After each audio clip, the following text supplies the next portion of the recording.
പരീക്ഷ ഒരു മുന്നറിയിപ്പ് തന്നെയാണ്. ആൻസർ ഷീറ്റ്സ് ഒക്കെ കിട്ടിയപ്പോഴാണ് അതിന്റെ യാഥാർത്ഥ്യം നിങ്ങൾക്ക് മനസ്സിലായത്. ഇനിയുള്ള പരീക്ഷകൾ എളുപ്പമായിരിക്കില്ല. Hi guys. യെസ്, അപ്പൊ ഓണം പരീക്ഷ കഴിഞ്ഞു, വെക്കേഷൻ കഴിഞ്ഞു, ആൻസർ ഷീറ്റ്സ് ഒക്കെ കിട്ടിത്തുടങ്ങി. അപ്പൊ എന്തായാലും നമുക്ക് തിരിച്ച് ഒന്ന് ഓഗസ്റ്റ് മാസത്തിലെ അന്നത്തെ ആ ഒരു എക്സാം ഡേയിൽ എങ്ങനെയായിരുന്നു?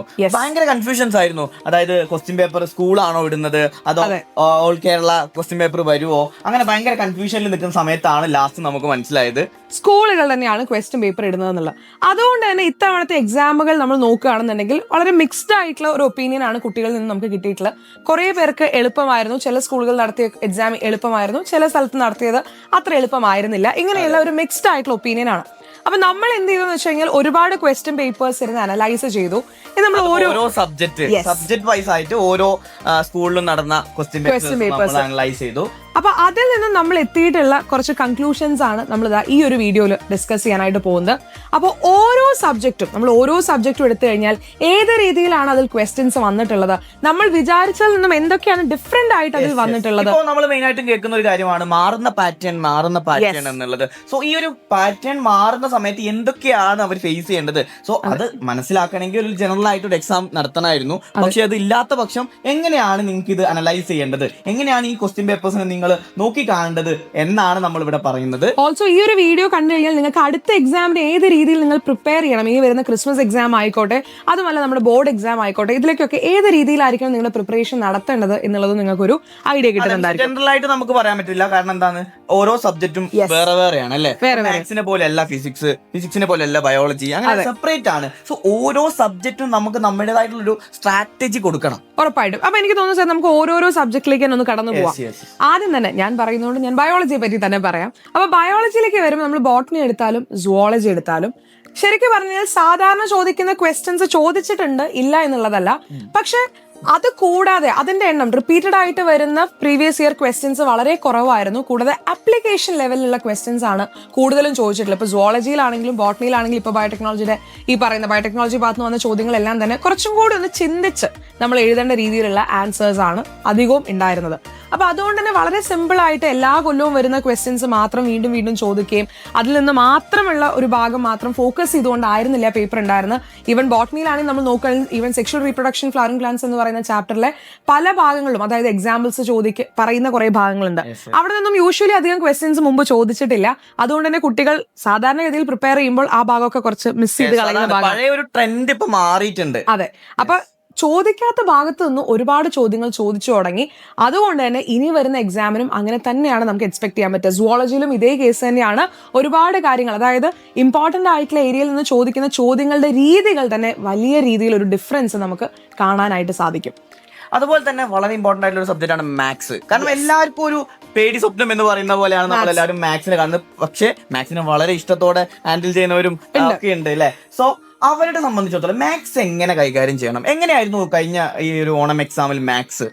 മാത്സ് എന്ന് പറയുന്നത് എങ്ങനെയായിരുന്നു വെച്ച് കഴിഞ്ഞാൽ ശരിക്കും പറഞ്ഞു കഴിഞ്ഞാൽ കുറച്ചും കൂടി ഒരു സ്റ്റാൻഡേർഡ് ആയിട്ടുള്ള ക്വസ്റ്റ്യൻസ് ആണ്. ഇപ്പൊ സ്കൂളിൽ നിന്നാണ് ക്വസ്റ്റ്യൻസ് ഇട്ടിട്ടുള്ളത് എന്നുണ്ടെങ്കിൽ പോലും പല ക്വസ്റ്റ്യൻസും വളരെ സ്റ്റാൻഡേർഡ് ആയിട്ടുള്ള ക്വസ്റ്റ്യൻസ്, അതായത് NCERT-യിൽ കൊടുത്തിരിക്കുന്നതിനപ്പുറം എന്നാൽ അതേ പാറ്റേണിൽ നിന്ന് തന്നെയുള്ള ഒരുപാട് ചോദ്യങ്ങൾ അതിൽ ചോദിച്ചിട്ടുണ്ട്. അപ്പൊ നമ്മൾ വെറുതെ ഒരു പാറ്റേൺ മുമ്പ് ചോദിച്ച ചോദ്യങ്ങൾ ഇങ്ങനെയാണ്, അതുകൊണ്ട് ഇത് തന്നെയാണ് വരിക എന്നുള്ള രീതിയിൽ പഠിച്ചു പോയി കഴിഞ്ഞാൽ എക്സാം എഴുതാൻ ഇനി ബുദ്ധിമുട്ടായിരിക്കും. പാറ്റേൺ ചേഞ്ച് എന്നുള്ള ഒരു ട്വിസ്റ്റ് വന്നത് തന്നെ മാത്സിലായിരുന്നു. നമ്മൾ മാത്സിനെ ഒന്നും കൂടെ നോക്കി കാണണം എങ്ങനെ, കാരണം ഓൾറെഡി ഇമ്പോർട്ടന്റ് ആയിട്ടുള്ള സബ്ജക്റ്റ് ആണ്. അപ്പൊ അതിലൊരു ചേഞ്ച് വരുമ്പോൾ നമ്മൾ അത്രയും കൂടി അതിന് ഫോക്കസ് ചെയ്യേണ്ടതായിട്ടുണ്ട് എന്നുള്ളതാണ് മനസ്സിലാക്കുന്നത്. അതുപോലെ തന്നെ നമ്മുടെ ഫിസിക്സിനെ സംബന്ധിച്ചിടത്തോളം ഫിസിക്സ് പൊതുവെ സ്കൂളുകളിൽ ഇട്ട ക്വസ്റ്റ്യൻ കൊണ്ടായിരിക്കാം കുറച്ചും കൂടി സിമ്പിൾ ആയിട്ടാണ് നമുക്ക് ക്വസ്റ്റ്യൻ പേപ്പേഴ്സ് ഒക്കെ വന്നിട്ടുള്ളത് ഈ ഓണം എക്സാമിന്റെ. പക്ഷേ അതിലും ഒരു ട്രാപ്പായിട്ട് കിടക്കുന്നുണ്ട്. എന്താന്ന് ചോദിച്ചു കഴിഞ്ഞാൽ നമുക്ക് അടുത്ത് വരാൻ പോകുന്ന ക്രിസ്മസ് എക്സാം ആയിരിക്കും. എക്സാമിന് സപ്പോസ് നമ്മുടെ മാത്സിനെ പോലെ തന്നെ ഒരു ചാലഞ്ചിങ് ആയിട്ടുള്ള ഒരു സബ്ജക്ട് തന്നെയാണ് ഫിസിക്സ്. പല രീതിയിലും ക്വസ്റ്റ്യൻസ് വരാം.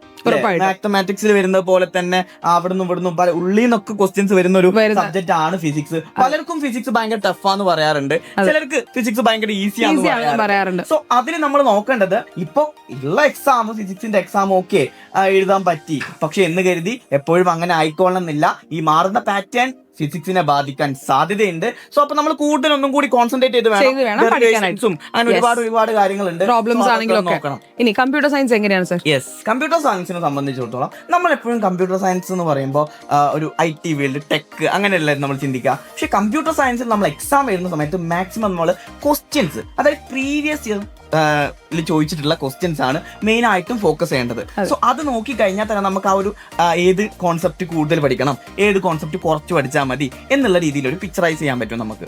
സോ അപ്പം കൂടുതലും പ്രീവിയസ് ഇയർ ക്വസ്റ്റ്യൻസ് ആണ് നമ്മുടെ കമ്പ്യൂട്ടർ സയൻസ് നോക്കുന്നത്. കാരണം NCERT എന്നുള്ള ഒരു സംഭവം ഉറപ്പായിട്ടും. ഇനി എനിക്ക് തോന്നുന്നു കെമിസ്ട്രിയിലേക്ക് വരുമ്പോഴും ഇതുപോലെ തന്നെ ക്വസ്റ്റ്യൻസ് പ്രീവിയസ് ഇയർ ചോദിച്ച ക്വസ്റ്റ്യൻസ് ചോദിച്ചിട്ടുണ്ടെങ്കിലും പ്രോബ്ലംസ് ഒരുപാട് ചോദിച്ചിട്ടുണ്ട് എന്നുള്ളതാണ് നമുക്ക് ഇത്തവണ നമ്മൾ ശ്രദ്ധിച്ച ഒരു കാര്യം. അപ്പോൾ സാധാരണഗതിയിൽ നമ്മൾ തിയറി പഠിക്കും, അതിലുള്ള കാര്യങ്ങൾ പഠിച്ചു പോകുന്നതിലപ്പുറം പ്രോബ്ലംസ് എങ്ങനെ സോൾവ് ചെയ്യണം എന്നുള്ളൊരു ഐഡിയ നമുക്ക് പലപ്പോഴും ഉണ്ടാവില്ല. അപ്പോൾ ഇത്തവണ ഒരുപാട് ക്വസ്റ്റ്യൻസ് ചോദിച്ചു. ഇതുപോലെ തന്നെ അല്ലെങ്കിൽ ഇതിൽ കൂടുതൽ പ്രോബ്ലംസ് നിങ്ങൾക്ക് അടുത്ത എക്സാമിന് എക്സ്പെക്ട് ചെയ്യാനായിട്ട് പറ്റും. അതുകൊണ്ട് പ്രോബ്ലംസ് ഒക്കെ ഒരുപാട് ഫോക്കസ് ചെയ്യണം. ഈ പറയുന്ന പോലെ തന്നെ അത് കൂടുതൽ ഫോക്കസ് ചെയ്ത് അത് കൂടുതൽ വർക്ക്ഔട്ട് ചെയ്ത് തന്നെ നമ്മൾ അത് പഠിക്കേണ്ടതായിട്ടുണ്ട്. ഇനി എനിക്ക് തോന്നുന്നു ലാംഗ്വേജുകൾ ജനറലി നോക്കുകയാണെങ്കിലും ഇപ്പൊ കുറച്ചും കൂടി വ്യത്യാസങ്ങൾ നമുക്ക് ലാംഗ്വേജിലും കാണാൻ പറ്റും. ഈവൻ ഇംഗ്ലീഷിലാണെന്നുണ്ടെങ്കിലും എനിക്ക് തോന്നുന്നു ഇത്തവണ പോയംസ് എന്നാണ് കൂടുതലായിട്ടുള്ള 1 മാർക്ക് ക്വസ്റ്റ്യൻസും കാര്യങ്ങളും വന്നിട്ടുള്ളത്. ഇപ്പൊ ടെൻസുകൾ പഠിക്കുമ്പോഴും അതൊക്കെ കൂടുതലായിട്ട് ഫോക്കസ് ചെയ്ത് പഠിക്കേണ്ടതായിട്ടുണ്ട്. അപ്പൊ ഇത്തരത്തിലുള്ള ഒരു മാറ്റം ഇപ്പോ പല സബ്ജക്റ്റുകൾ നമ്മൾ ഈസി ആണെന്ന് പറയുകയാണെങ്കിൽ പോലും, അതുപോലെ തന്നെ ലാംഗ്വേജിൽ നമ്മൾ ഹിന്ദി ആണെങ്കിലും മലയാളത്തിലും ഒക്കെ ഡീപ്പായിട്ട് നമ്മൾ നോക്കേണ്ടതായിട്ടുണ്ട്. അല്ലാതെ ജസ്റ്റ് കഥ മനസ്സിലാക്കി പോവാന്നുള്ള ഒരു ട്രെൻഡ് മാറിയിട്ടുണ്ട്.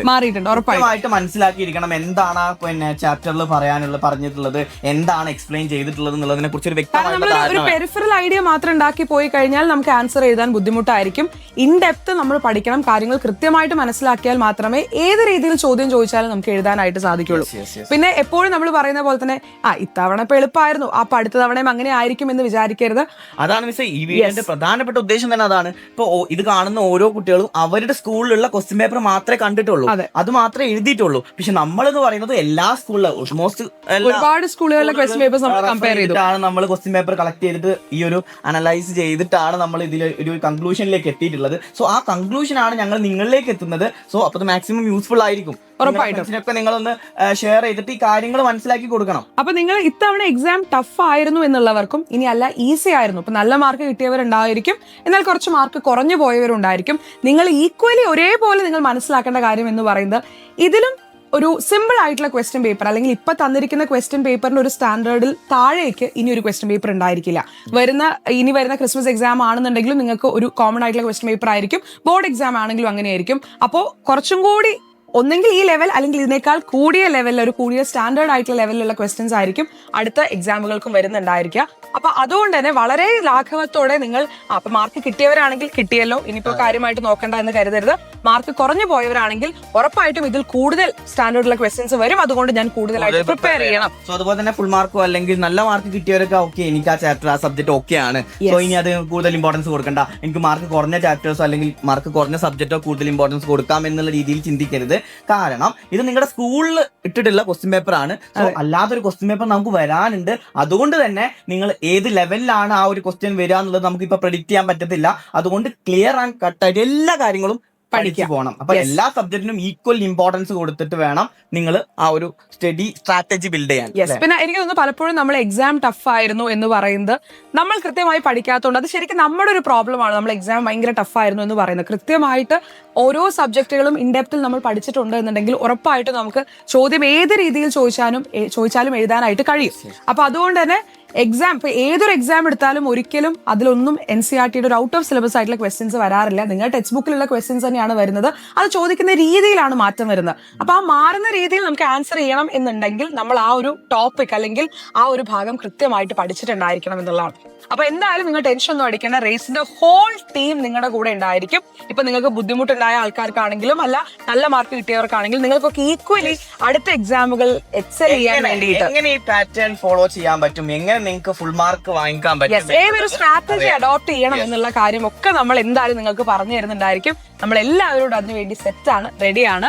അപ്പൊ ഉറപ്പായിട്ടും സർ എന്ത് ചെയ്യണം, ഈ വീഡിയോ വെറുതെ ഫ്രണ്ട്സിലേക്ക് ഷെയർ ചെയ്യണം. എല്ലാവരും അറിയട്ടെ ഈ ഒരു പാറ്റേണിനെ കുറിച്ചും ഈ ഒരു എക്സാം എങ്ങനെയായിരുന്നു, അടുത്ത് വരാൻ പോകുന്ന എക്സാം എങ്ങനെയായിരിക്കും എന്നുള്ളതിനെ കുറിച്ചൊക്കെ ഒരു ഐഡിയ കിട്ടണമെങ്കിൽ നിങ്ങൾ ഈ വീഡിയോ കാണണമല്ലോ. അതുകൊണ്ട് നിങ്ങളുടെ ഫ്രണ്ട്സിനൊക്കെ നിങ്ങൾ ഷെയർ ചെയ്ത് കൊടുക്കുക. ഓൾസോ ലൈക്ക് ചെയ്യുക, വീഡിയോ ലൈക്ക് ചെയ്യുക.